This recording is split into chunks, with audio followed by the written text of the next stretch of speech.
Agradecer a todo mundo que veio para assistir esse filme, que foi um projeto aí de um pedacinho de uma vida.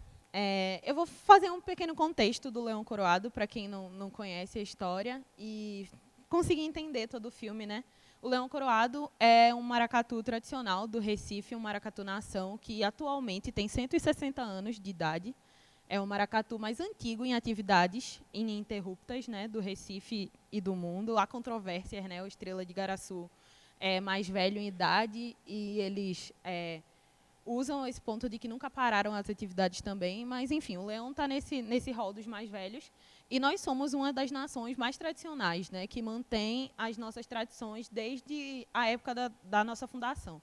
Isso não quer dizer que a gente não passou por mudanças, porque a cultura ela está em constante adaptação, né, para sobreviver aos tempos, mas que nós fazemos e continuamos a buscar as nossas raízes, né, as nossas referências. E aí o Leão Coroado, depois da morte do meu avô em 2018, não tinha um sucessor homem, como era de tradição. E aí eu peguei o apito e a minha mãe pegou a presidência em 155 anos na época de história. Foi o primeiro registro que a gente teve de duas mulheres enquanto liderança da nação, reconhecida, né, publicamente. Então, o Leoas Doc, ele é um filme que vem em homenagem à minha avó, que fez Leão Coroado tanto quanto meu avô, e não recebeu o título dela de mestra, né, pelo público. É uma homenagem para ela. E também uma homenagem a todas as mulheres que passaram pelo Leão Coroado e tiveram suas vidas marcadas, né, pelo machismo, por essas barreiras que a gente teve que quebrar para poder estar no nosso lugar. Então, o filme tem quase 30 minutos de duração e depois a gente vai bater um papo sobre ele. Então, já anotem as perguntas e é isso.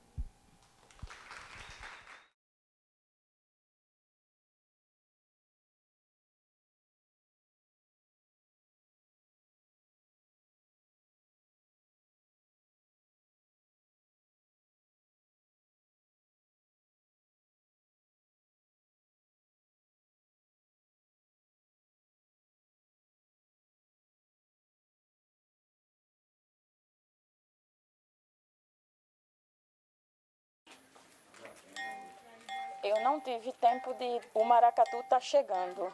Ele chegou. Eu não tive como dizer assim, eu vou tentar. Eu tive que fazer. Aceitar a presidência do Leão foi uma das coisas que me fez aceitar primeiro a partida de Painho e sentir ele, de aceitar que ele está em outro plano, mas ao mesmo tempo está junto de mim. Quando manhã partiu, por um momento eu olhei e, meu Deus, como que eu vou carregar? Não faz sentido. Eu cuidava, mas ela estava ali. Então, eu perguntava a ela, amanhã, o que é que tu acha? E de uma hora para outra, não ter nem ele e nem ela. Eu vou perguntar para quem? Mas aí, quando eu olhei em volta e eu vi as pessoas, sabe? As baianas. Não era vontade de Luiz, não era vontade de Painho e muito menos de manhã. Deixar o maracatu quieto, né? Colocar no museu. É uma responsabilidade que eu não sei como lidar, mas eu não costumo desistir. Principalmente hoje que eu estou carregando Dona Isabel. Não é fácil, todo mundo olha e faz... Dona Janete estava junto de tu, Dona Janete estava junto de tu, então eu olho para as baianas e busco nelas a força de estar ali na frente. Então é por elas e por manhã, sabe? Que manhã lutou muito para esse maracatu estar aonde ele está. Ela foi uma das peças que, tipo, sem ela, Painho não teria conseguido. Ele era aquele homão ali na frente, à frente de tudo, mas Jane, que era como ele chamava ela, Neguinha, era o alicerce dele.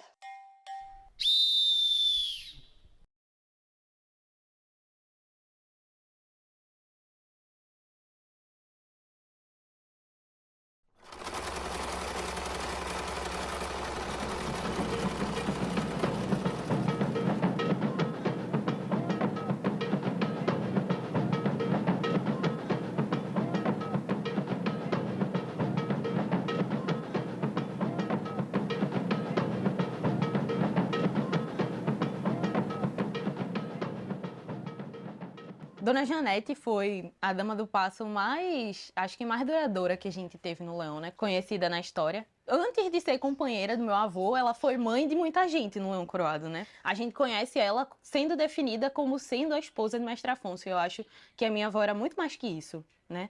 Ela era muito mais além dele, do título de ser a esposa dele.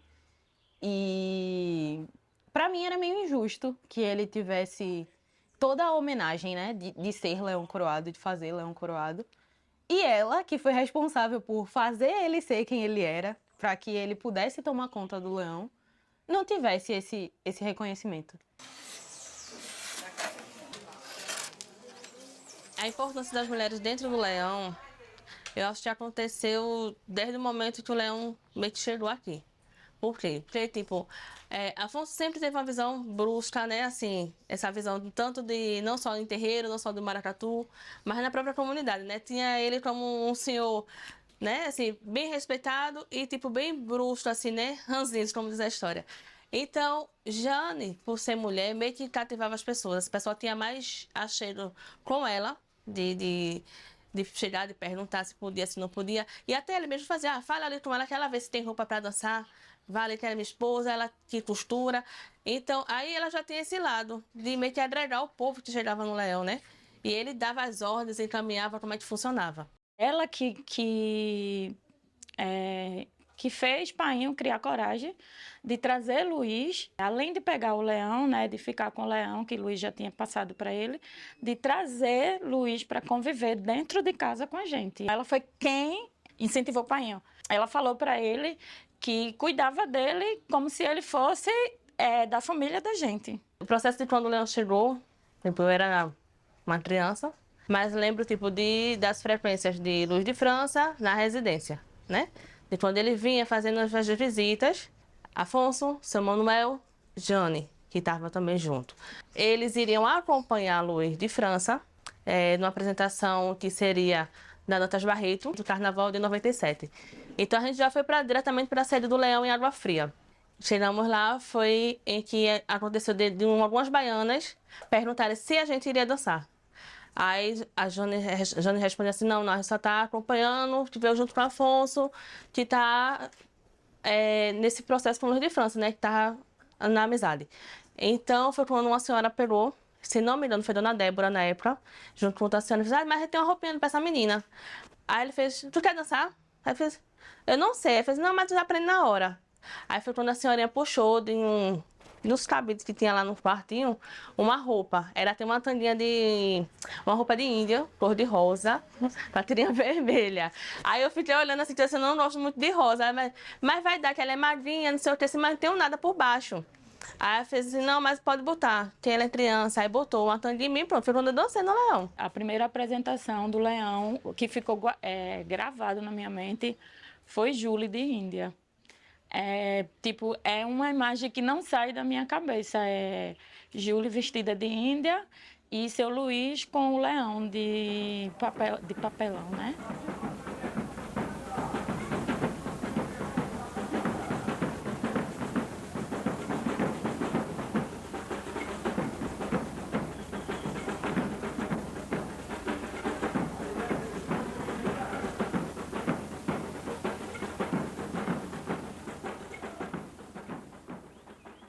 Eu admiro demais hoje o Leão poder estar vivendo, sobrevivendo e caminhando. Sem Mestre Afonso, sem Janete, né? E as mulheres estão à frente disso. Então, isso é uma coisa que me deixa muito feliz. E eu comentava na apresentação anterior, como é que vocês conseguem fazer isso, sabe? Como é que vocês, mulheres do Leão, que estão à frente mesmo, conseguem fazer isso. Eu talvez não conseguiria. Mas eu vejo essas meninas, né? Essas mulheres do maracatu, mulherões do maracatu, brilhantemente, sabe? É resistência, essa é a palavra. Eu iniciei dançando no Leão Coroado em 2008, né? E aí eu sei isso porque eu precisei tirar a identidade para viajar com o Leão Coroado, né? Então, eu tinha 13 anos na época que eu comecei a dançar. E aí meu primeiro contato com o Leão foi na Bahia. E aí foi uma É uma tocada que eu fiquei maravilhada quando eu vi todo mundo vestido, né? E aí, Dona Janete me ofereceu gentilmente uma roupa. Disse, olha, você quer participar também? E aí eu vesti uma roupa de Catirina e entrei oficialmente pro Leão Coroado. O Leão foi bem importante para mim, né? Nesse processo de final de infância, início da adolescência, porque eu não tinha essa referência de pessoas negras. Então, muitas coisas para mim eu não tinha tanta essa visibilidade, né? Então, eu tinha muito problema de aceitação com o meu corpo enquanto mulher negra, né? Da textura do meu cabelo, né? Dos meus traços negroides. Então, o Leão foi um divisor de águas, assim, muito grande para mim, né? Porque eu comecei a ver outras mulheres negras, né? Fazendo o que gostam, com roupas incríveis, então aquilo me deslumbrou, né? E fora o processo religioso, né? Eu até então estava numa fase um pouco perdida, né? E perceber Leão Coroado barra terreiro e terreiro barra Leão Coroado, para mim foi muito importante, né? E aí eu me encontrei. Eu não tenho outra palavra, eu me encontrei. A gente está mostrando um pouco da nossa essência, da nossa religião, porque ali mostra também quem somos nós. Porque na nossa religião, antigamente, a gente se escondia. O maracatu é uma prova viva disso, porque o maracatu foi feito para esconder isto. E hoje a gente pode fazer isso sem medo. Eu posso mostrar quem eu sou. Eu sou de candomblé. Eu sou afro. Eu sou negra. Até minha alma. E o maracatu me traz essa essência, onde eu posso jogar tudo para fora, posso mostrar quem eu sou. Se tem alguém criticando, não me importa. Se estão me elogiando, também não me importa. O que importa é eu ali, é minha essência. Eu esquecer do mundo e ali eu estou lembrando daquilo que eu sou, a minha alegria de viver, a minha alegria de ser. Porque eu vou estar ali sempre. A hora que precisar, eu posso estar assim, mas eu vou lá mancando, do meu jeito, mas eu vou estar sempre lá. Só se eu não puder mais. Mas se eu puder ir de cadeira de roda, eu também vou. Estou lá de cadeira de roda.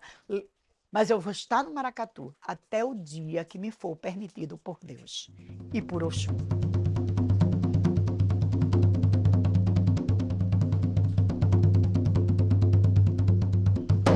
Tocar no leão, assim, como batuqueira. Eu acho que é uma forma de sentimento. Eu me sinto honrada, porque se Karen e Julie não tivessem começado, eu nunca conseguiria me ver nesse lugar de batuqueira. Eu sempre quis tocar, desde sempre mesmo, porque a gente nunca foi colocada na frente de uma alfaia e de uma roupa. A gente sempre era... Quer sair de quê? De Princesa Catirina. E eu nunca quis, na verdade, dançar. Eu sempre quis tocar. Eu sempre me encontrei mais no baque do que na corte. As meninas que vinham com de acompanhante tinham vontade de tocar e não tocavam, porque achavam que mulher não tocava e porque Afonso não ia aceitar mulheres tocando. E já vinham com esse pensamento, né? De que vou ver o Leão tocar, vou ver o ensaio, mas a gente sabe que não vai tocar, porque o mestre não vai deixar, que o Leão Coroado é isso e aquilo, então não pode. Mas aí quando chegou já tinha, na época eu toquei, já era 2002, 2003, né, quer dizer, 2001. Em 2002 Fortaleza já viajou. Mas em 2001 já saiu no carnaval tocando, nesse período. Mas antes eu não tocava, só fazia ensaiar com os meninos. Porque os meninos tocavam e sempre, tipo, faltava nos ensaios, que era lá na frente do salão. Aí, quando eles faltavam, aí eu ia meio que pegando e ficava ensaiando da escada, sentada. Aí, até que Afonso pegou, me deu uma alfaia que tinha de zinco, pequenininha, toda trouxinha assim, aí fez, toma isso aqui pra você tocar, que é leve, fica ensaiando que você pode ensaiar. Aí eu disse, tá certo. Aí a gente saiu tocando. Aí em seguida, no ano seguinte, que foi em 2002, em 2000 foi 2001, foi quando apareceu já outras pessoas. Aí foi incluído, na época, mais 2 ou foi 3 mulheres que saíram, que foi, tipo, era casada com os meninos que vinham de fora. Aí elas tocaram junto com a gente. E aí foi só chegando mais um, chegando mais um.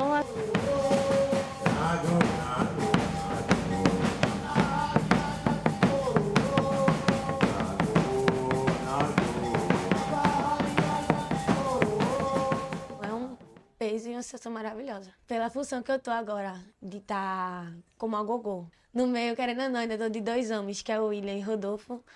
É um peso de agogô, a mulher tocando agogô, que na religião da gente, só homem que pode, E no maracatu eu nunca tinha visto além de Karen. Teve uma apresentação que Karen tava viajando, que foi, querendo ou não, só tava mulher na frente. Foi Kalhane com maraca, Yasmin também com maraca, Julie no caixa e Ana Gogô.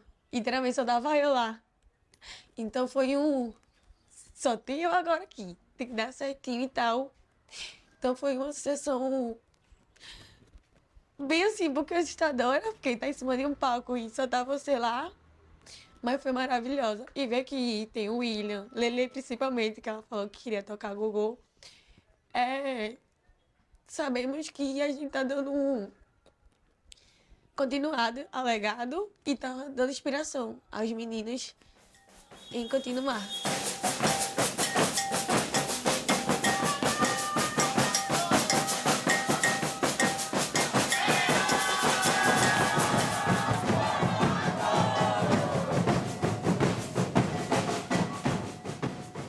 Essa relação que eu tenho, né, com praticamente duas gerações do Leão, né, é muito louco. É como se eu vivesse no antigo e agora eu tô sendo a tia, né? Muitas meninas mais novas me chamam de tia, tia Manu, tia Manu, tia Manu. E a gente acaba sendo referencial para essas meninas. E eu tenho muito cuidado com o que é passado, né? Com o que é passado, com a forma que elas enxergam a gente, que é mais velha, de certa forma, né? Porque é como se a gente tivesse hoje 3 gerações de Leão Coroado. Então, assim, eu acho que hoje a gente tem uma linguagem que a gente consegue conversar, sabe? A gente consegue unir. E a gente se encontra não só nesses momentos do Leão Coroado, mas, assim, em outros momentos, assim. Isso é muito bom, porque a gente consegue ter essa linguagem.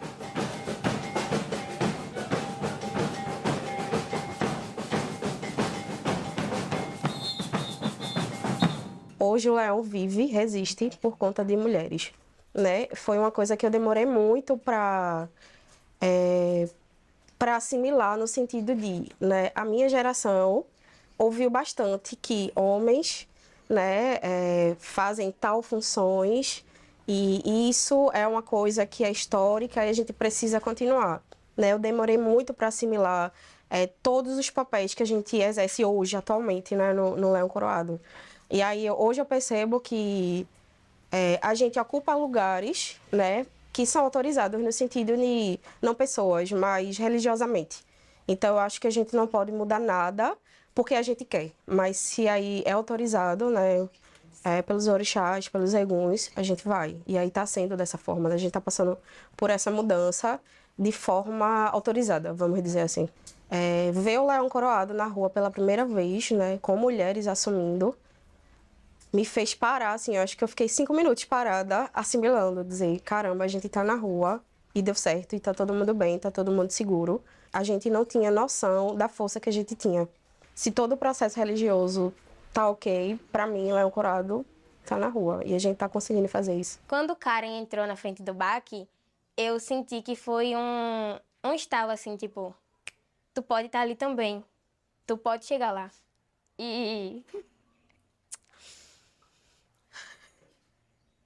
E saber que eu posso ser também uma figura muito importante no Leão é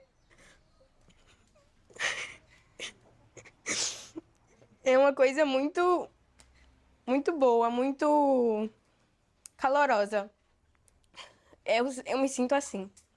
Então, Janete, para mim é uma referência de resistência, uma referência de força, referência de trabalho. Queira nós, mulheres do Maracatu Leão Coroado, que surjam muitas mulheres como Janete. Meu avô tinha morrido, ela estava muito triste, né? Porque, apesar de toda a coisa do leão, ela viveu, sei lá, quase 50 anos casada com meu avô. E ela disse pra gente isso, né? Que ela perdeu o amor da vida dela quando ele morreu. E eu tinha essa necessidade, né? De fazer por ela o que eu não consegui fazer por ele, que era registrar ele em vida, né? E ela não topou de início, mas depois ela topou, mas eu não consegui aprovação antes dela falecer. Então, depois que ela faleceu, a ideia virou para mim um jeito de dar voz para as mulheres no Leão, antes que seja tarde, sabe? Porque a gente faz o Leão a vida toda, do jeito que a gente faz, tomando conta de todos os caras que passam por aqui, de todas as coisas, mas a gente está sempre atrás deles, né? Eu estive atrás de todos os homens do Leão até a oportunidade de pegar o apito. Quando manhã partiu, por um momento, eu olhei e, tipo, meu Deus, como que eu vou carregar, né? Porque ela que me obrigou a estar com o Leão hoje. Que não foi assim, tipo, Karina, você quer? Não. Toma que tu vai cuidar. E eu, não, ela vai. Então, assim, quando ela partiu, não faz sentido eu cuidar sem ela, porque eu cuidava, mas ela estava ali.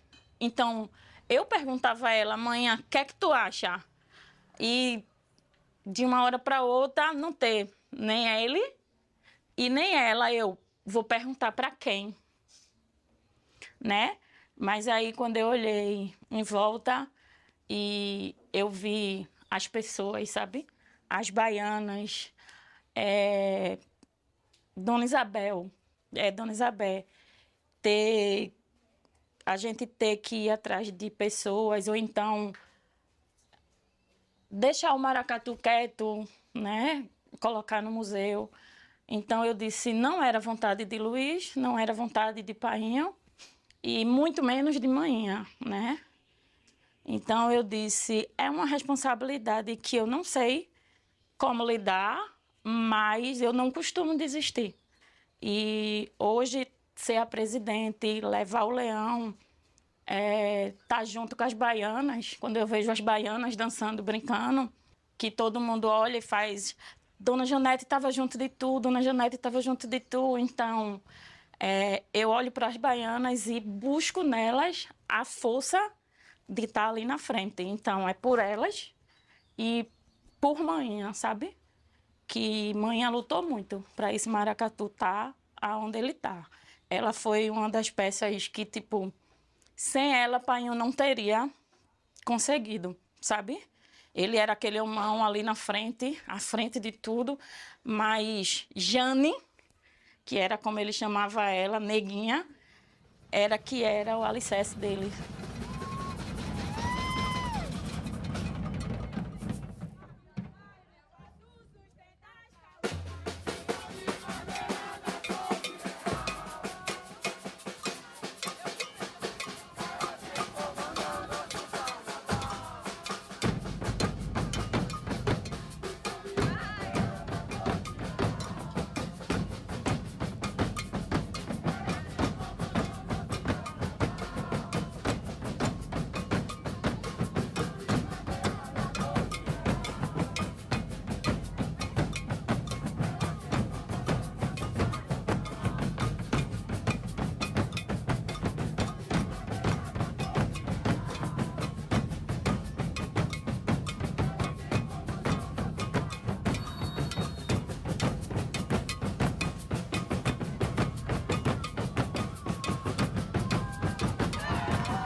No tempo que eu peguei Dona Isabel, né, a primeira vez, eu olhei para ela e aí eu pensei e me perguntei, meu Deus, será que eu consigo?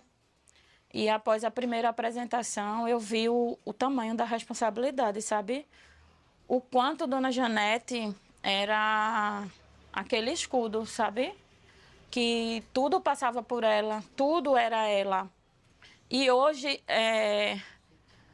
tudo é comigo, né? E esse peso, eu transformei ele numa situação que eu tento dizer assim, eu não vou conseguir.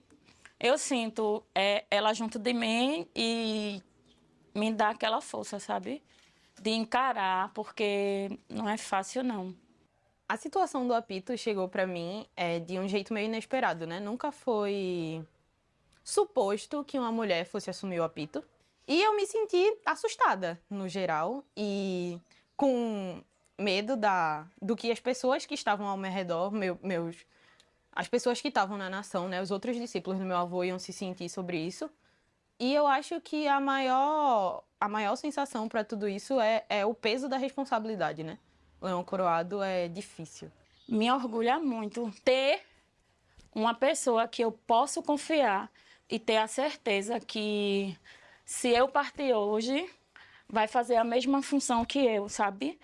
Que tem tantas outras mulheres novinhas, tanto as baianas antigas, como as meninas novas, que se espelham nela, sabe? E eu acho muito massa e eu, tipo, incentivo muito. E é um orgulho que vai além da ancestralidade, vai além de tudo, sabe? Eu acho que não foi eu vou liderar o leão. Foi um dom, sabe?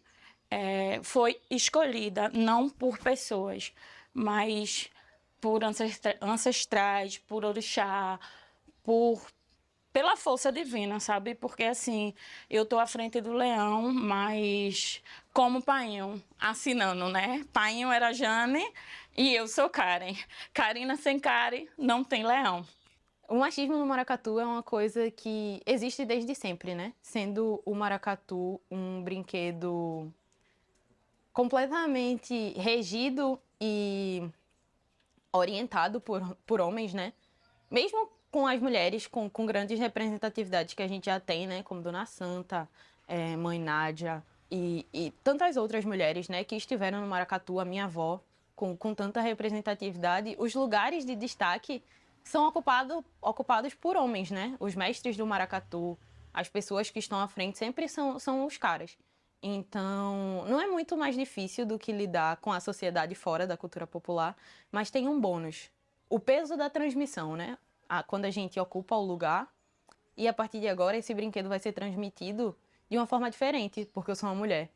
E isso é uma responsabilidade enorme comigo, com a nação e com as pessoas que vão aprender a partir de mim. Eu acho que o meu legado no Leão Coroado vai ser a escolha.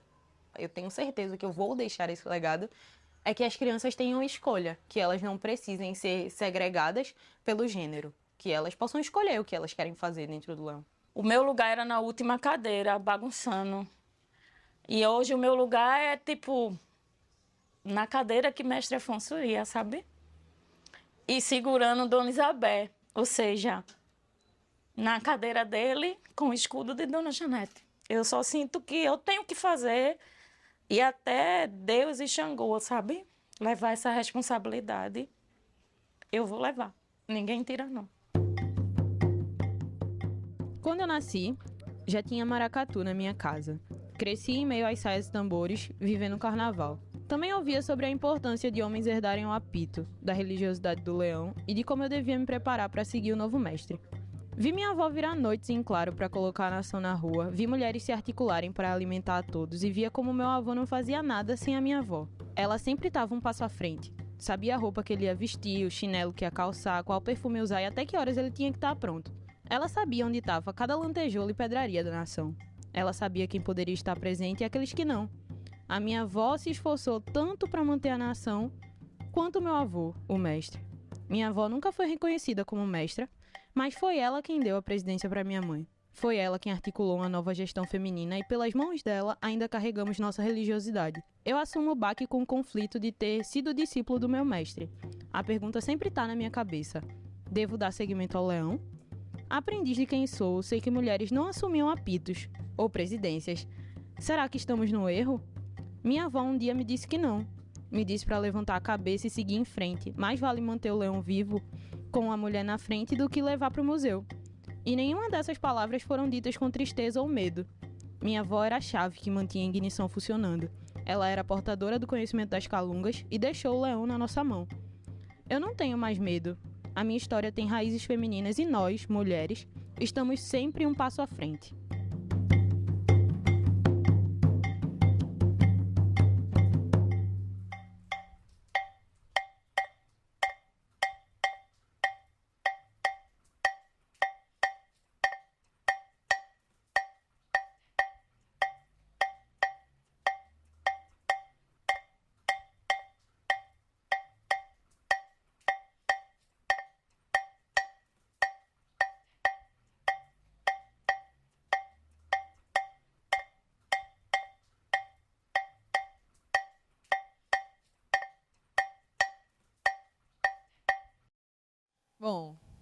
isso.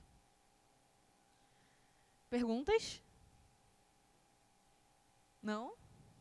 Nada?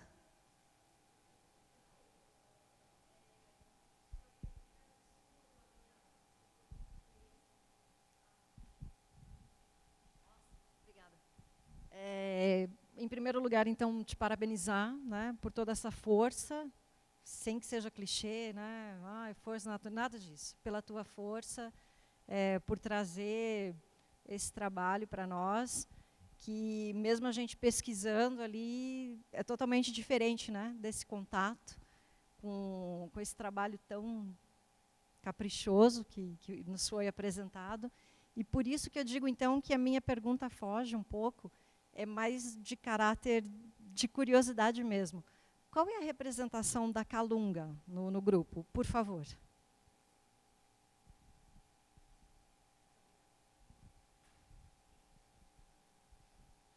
Então, as calungas dentro das nações de Maracatu são o elo da parte profana, né, do brinquedo, da manifestação cultural, com a parte da religiosidade. Para cada nação, isso funciona de uma forma, para um culto na sua forma, né, de cultuar o candomblé, a ancestralidade e tal. Para o leão coroado, basicamente, as calungas representam a nossa conexão com os nossos ancestrais, né, com o culto de balé. E aí o leão coroado tem duas, uma sai mais que a outra, e a gente tem esse elo muito firme, né, muito forte. Eu acho que minha mãe deixa muito claro essa coisa, né, que a gente fala de Dona Isabel como se fosse uma pessoa que senta na mesa e diz o que quer para a gente. E assim, é basicamente isso. A gente trata as calungas, né, esse elo, como alguém que a gente precise estar agradando e que a gente precise fazer com que ela se sinta satisfeita, né, com o que a gente está fazendo. Então, basicamente, essa é a representação da calunga para as nações. Boa.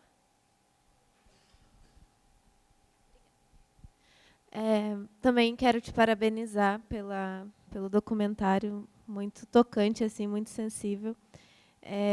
E eu queria escutar de você como que foi esse processo de você assumir o apito, o Karen com a Karen, assim, sabe? De se vestir disso e falar, não, eu vou assumir. E recebendo, se você recebeu algum tipo de repressão masculina mesmo, e como que você lidou com isso? Então, eu cresci, a minha família é meio comprida, assim, eu tenho muitos primos, e a maioria, nós somos mulheres, né? A gente somos 7 ou 8 meninas e 3 meninos, basicamente.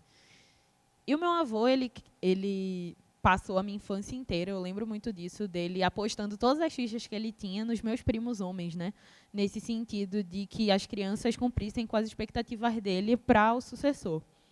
Quando o apito chegou na minha mão, ele já tinha passado pela mão de, sei lá, 5 ou 6 caras dentro do Leão Coroado, porque a gente optou por fazer... A gente não, né? Os caras... Na verdade, sim, eu participei da decisão, mas assim, eu não estava incluída no apito coletivo, né? Então, os meninos iam fazer um apito coletivo porque meu avô não tinha deixado nenhum sucessor apontado, né? Pronto. E isso não funcionou e, no fim das contas, não tinha ninguém para fazer as coisas do Leão Coroado. Tipo, a gente tinha... Era novembro, assim, basicamente. Novembro de 2018. Tinham as coisas de pré-carnaval, os ensaios. A gente vai fazer atividade socioeducativa cultural nas escolas do governo do estado e do município e ninguém queria fazer. E aí eu fiz assim, não, tá bom, eu faço o trabalho difícil. Tipo, os caras querem ir tocar nas apresentações, mas o trabalho social e educativo do Leão Coroado ninguém quer fazer, eu faço, sem problema. E aí eu comecei a ir fazer essas coisas, né, da oficina, fazer palestra, falar sobre o Leão Coroado e tal. E chegou uma época que as pessoas começaram a me convidar para uns eventos grandes, assim, para dar oficina. E eles estavam me convidando, não era convidando a pessoa que estava com o apito do Leão Coroado, sabe? E aí eu fui convidada para um evento internacional que juntava, tipo, 300 batuqueiros para dar uma oficina. E aí eu fui pedir a permissão do orixá, né, dos Eguns, para que eu pudesse ir, e eu pude ir. E quando eu voltei, um grupo de Santa Catarina tinha uma oficina planejada, basicamente, para quando eu voltasse, tipo, uma semana depois que eu voltasse, eu ia fazer minha primeira oficina interestadual. E no flyer dessa oficina me chamaram de Mestra Karen Aguiar. A casa caiu, assim.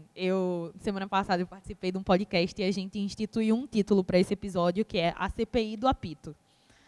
Eu cheguei em casa, eu tive que ir no terreiro, né, que eu sou filha, o terreiro do meu avô, onde a gente faz as coisas do maracatu e tal. E eu tive que me explicar para os meus irmãos de santo, para a galera do maracatu, que é do mesmo terreiro, do porquê que a galera tinha me chamado de mestra e dizer, não foi eu não me titulei, não é assim. Depois desse dia, eu perguntei se eu poderia reger o baque. Foi literalmente essa pergunta. Pergunte aí, era o pai de santo na época. Pergunta aí, pai de santo, se eu posso reger o baque até a gente ter um mestre. Foi literalmente assim. Aí ele jogou e falou assim, pode? Eu fiz, tá bom então, é isso. Bom, foi assim que o apito chegou na minha mão. E de mim para mim, é literalmente o que eu falo no filme. Todos os dias eu ficava assim, o que é que eu estou fazendo da minha vida? Porque eu aprendi, junto com todos os meus primos, que mulheres não assumem o apito de maracatu, principalmente do leão coroado. Não tem possibilidades religiosas possíveis para que eu assumisse o apito e ganhasse o título, né, de mestra. Porque as pessoas atrelam uma coisa a outra, né? Estar com apito e o título de mestre. Não, isso pode ser duas coisas separadas. Eu tenho um apito, o apito é meu, a regência do baque é minha, mas o título de mestra não. Então, foi muito difícil, porque eu precisei lidar com esse conflito, né, de ter aprendido tudo que aprendi com meu avô, de estar fazendo o possível para manter as tradições do leão coroado e, ainda assim, chutando a tradição mais fundamental da nação. É meio paradoxal, mas é isso. Eu estou mantendo o leão coroado vivo, né, fora do museu, pelo desejo do meu avô e do Luiz de França e tudo mais, ao mesmo tempo que eu quebro uma das principais tradições. E paciência, eu estou fazendo o que eu posso e eu demorei muito tempo para me perdoar por isso. A culpa, o peso da culpa de estar quebrando uma das tradições fundamentais, apenas por eu ter nascido no gênero errado, assim, me consumiu por muito tempo, muito tempo. E foi difícil, foi duro pra caramba. Minha mãe ficou super preocupada porque era desesperador, assim. Eu começava a falar disso, eu sentava e chorava por 3 horas seguidas, porque foi muito difícil lidar com a culpa que eu sentia por ter aprendido o que eu aprendi com meu avô e lidar com a culpa do que as pessoas estavam dizendo para mim, sabe? Os meus primos que cresceram comigo, meus melhores amigos e tal, os caras saíram da nação, tipo assim, Karen, eu não vou ficar sendo regido por tu, porque literalmente eu te vi de fraldas. Tipo, eu ouvi isso, assim, literalmente. Eu não aceito que você esteja com o apito, porque eu vi você de fraldas. E aí eu fiz assim, tá bom, fazer o quê? Né? E demorou muito tempo para a nação estabelecer principalmente os caras, né? Estabelecer esse código de respeito comigo. Demorou um tempo, para eles e para mim, mas eu acho que agora é muito menos complicado. Aparece, em vez ou outra, um marmanjo querendo passar por cima da minha autoridade, mas aí eu chamo a minha mãe. Eu chamo a minha mãe porque eles dizem isso, né? Isso aconteceu uma vez, um batuqueiro que tem o dobro da minha idade, que me viu de fraldas, ligou para minha mãe dizendo que precisava conversar com ela sobre o meu comportamento. E aí a minha mãe me acordou no final de semana cedo e eu estava tão irritada porque eu só queria dormir o meu soninho. E aí ele foi lá, sentou assim na minha frente. Parecia que eu estava na direção do colégio. E aí ele reclamando para minha mãe do meu comportamento, dizendo que eu era agressiva, que eu não tinha maturidade para estar à frente do baque, não sei o que, não sei o que, não sei o que. Falou um monte. Eu tentando gritar com ele, a minha mãe, fique calada.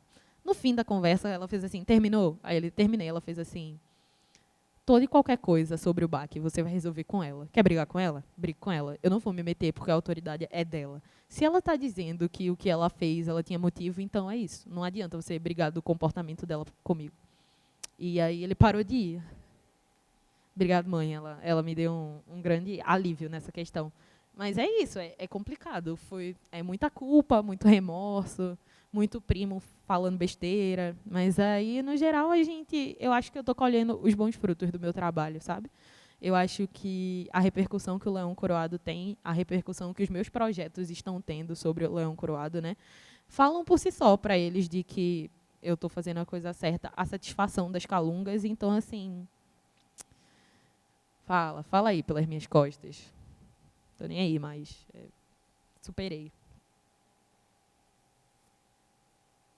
Foi uma grande lavação de roupa suja essa, né?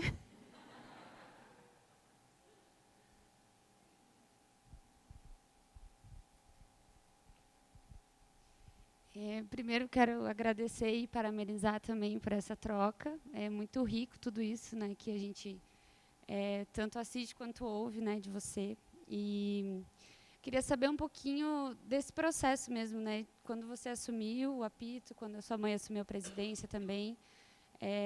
Quando vocês chegaram lá e falaram, não, beleza, a gente assumiu agora. E você sentiu necessidade de alguma mudança específica, ou algumas mudanças, assim, do tipo, não, isso aqui está funcionando assim, mas não está massa, quero fazer de outra forma? Você pode falar um pouquinho disso também? Obrigada. Então, basicamente, o meu avô ele detinha todo o controle sobre o Leão Coroado de todas as maneiras, né? Sobre o baque, sobre a religiosidade, sobre a administração. Nessa época, eu já estava fazendo esse corre administrativo junto com ele, sei lá, desde os meus 16 anos, basicamente. E aí, a primeira coisa que eu fiz quando a minha mãe assumiu a presidência, a administração já estava na minha mão de todo jeito, né? Quando meu avô faleceu, eu fiz assim, ok, agora eu tenho a assinatura que eu preciso para resolver todas essas coisas. E aí, eu fiz uma limpa administrativa no Leão Coroado, né? Na burocracia. Eu passei 1 ano revisando todos os arquivos administrativos, financeiros. Eu auditei o Leão Coroado e organizei toda a burocracia jurídica, né, para que a gente funcionasse do jeito que a gente deveria, porque meu avô, ele, apesar do conhecimento, né, administrativo que ele tinha, é muito trabalho para uma pessoa e ele estava ocupado com todas as outras coisas, né? E muita coisa também ele acreditava que no jeitinho ia dar, tipo assim, com jeitinho. E eu tinha pavor de tudo isso, porque eu sou da pessoa completamente sistemática que gosta de cumprir o fluxo da burocracia, né, quando o fluxo é necessário. E aí eu fiz essa auditoria, limpei o administrativo e aí sentei com a minha mãe e com a minha avó e disse assim, eu quero que funcione assim agora. E aí botei tudo nas ordens, né? Eu terceirizei a parte jurídica contábil do Leão Coroado. A gente tem uma assessoria contábil e jurídica. Terceirizei a pessoa que fazia o financeiro de ponta, né? Planilha, orçamento, não sei o quê. Porque é isso, tipo, a diretoria do Leão Coroado era minha mãe, a minha avó, minhas tias. E quando eu dissesse para elas que elas estavam fazendo uma coisa errada, a minha mãe levanta e bate na mesa e diz assim, eu sou a sua mãe, você vai me obedecer. E aí isso é uma coisa que dificulta muito o trabalho, né? Porque é difícil quebrar essas barreiras para elas ainda. Então, foi isso. Eu fui terceirizando as coisas que eu sabia que ia ser muito difícil de lidar por ser família. E funcionou. Hoje em dia funciona muito bem. A segunda coisa que a gente mudou foi instituir uma diretoria funcional. Antes todo mundo era diretor, tipo, os diretores do Leão Coroado era diretor porque tinha que ter diretor, mas o meu avô, ele fazia tudo. E eu fiz assim, eu não vou trabalhar sozinha. Mas, no geral, sim, é assim que funciona. Eu e a minha mãe fazemos a coisa toda, mas a gente tem uma diretoria que funciona como conselho, né? Quando eu tenho coisas muito importantes para decidir e tal, eu sento com todo mundo e digo assim, olha, tem isso aqui para arrumar, como que a gente vai fazer? Olha, a gente vai precisar levantar grana para fazer isso, como que a gente vai fazer? Planejamento do ano, assim, a gente tem tal evento para fazer, vamos escolher 2, decidam. Então, hoje em dia, a burocracia do Leão Coroado funciona de um jeito muito mais claro e funciona, na verdade, né? A mudança é essa, que funciona. Na gestão da nação, eu acho que pelo fato de sermos 2 mulheres decidindo e liderando, muda muita coisa, né? A gente tem agora um corpo de batuqueiros muito mais engajado nas atividades da sede, né? De fazer as coisas funcionarem, manutenção do tambor, a reforma da sede, as atividades educativas do Leão Coroado. Teve uma época dessa que eu estava viajando que os meninos visitaram 10 escolas. 10. E eu nem sabia da programação, eu só vi as fotos depois assim no grupo. O que está rolando, galera? E não, a gente foi dar aula para as crianças da escola. Então, eu acho que a gente está indo bem nesse processo de fazer a galera engajar para fazer a nação funcionar e não deter esse poder sozinha, sabe? Acho que a gestão da gente é muito mais horizontal, no fim das contas, e isso é uma grande mudança para o que era com meu avô.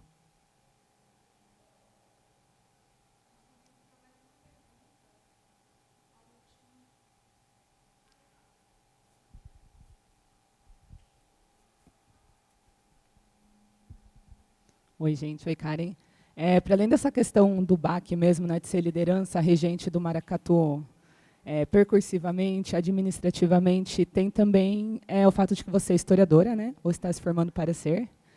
E, bom, eu acho que antigamente essa expressão do maracatu no museu falava muito de um maracatu no passado, né, de um maracatu que se acabou, enfim. E eu acho que, neste momento aqui, você está enquanto maracatu no museu, enquanto presente, né? Então, queria que você falasse um pouquinho sobre essa relação assim da salvaguarda da memória, né, enquanto historiadora, mas também como regente da nação do maracatu mais antiga em atividade, assim.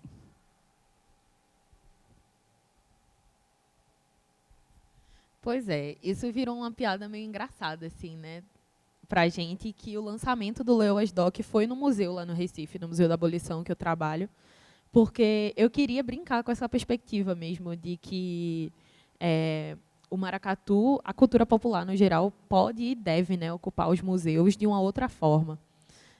Os mestres mais antigos, as pessoas de maracatu mais antigas, entendem essa coisa de estar no museu como filhos de seu tempo, né, quando o museu não é um espaço que é para nós, para os nossos brinquedos, para as nossas manifestações.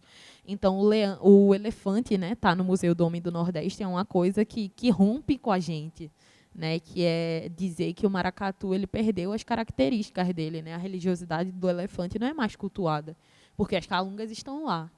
A gente não consegue mais acessar esse portal ancestral porque está num lugar que as pessoas não entendem o significado deles. O medo de Luiz de França de que o leão fosse para o museu, do meu avô também, era isso, né? É colocar a calunga enquanto simbologia, né? Representação, portal da nossa ancestralidade, num lugar que as pessoas não entendem nada sobre isso. Então, sabe, é a calunga que tem a energia toda de uma nação, sei lá, 200 anos de gente morta, presa num negócio de vidro, assim, onde as pessoas não entendem o que aquilo representa, não sabem como lidar com aquilo. Então, quando eu vi a oportunidade de levar o maracatu para o museu de uma outra forma, né, na forma de ocupação, foi uma coisa que eu pensei assim, ok, acho que isso é legal de fazer. E foi isso, né? O Leão Coroado eu tenho pensado muito nesse processo da salvaguarda, né? O Leoas Doc é uma das ferramentas que eu tenho como processo de salvaguarda do saber do Leão Coroado. E a ideia é que a gente ocupe todos os espaços mesmo de memória, não só os museus, né? Para que a nossa salvaguarda seja contínua e seja assegurada, né? Porque de nada adianta fazer o processo de salvaguarda e não ter onde manter esse processo de salvaguarda seguro, que é o que acontece com as nações que, por exemplo, não têm sede. Como que eu posso salvaguardar indumentária, tambor, fantasia, calunga, se quando chove o telhado cai e eu perco tudo?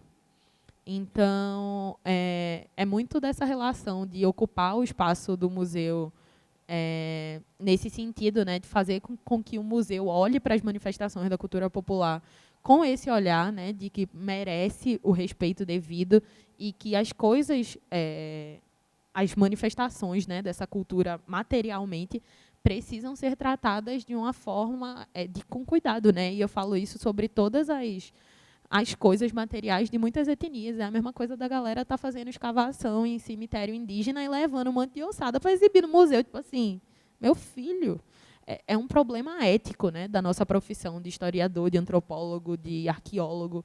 Então, eu acho que tem uma nova geração que está lidando com isso de uma forma muito mais legal, inclusive pensando na museologia comunitária, na museologia social e fazendo das nossas sedes museus comunitários, né, para que a nossa salvaguarda seja feita por nós, por quem entende de fato o que as coisas representam. Acho que é isso, né? Bom, então agora, já que eu estou aqui, a gente viu um filme, não sei o quê, a gente vai fazer uma oficina de base, né, do Leão Coroado. E bora, não é?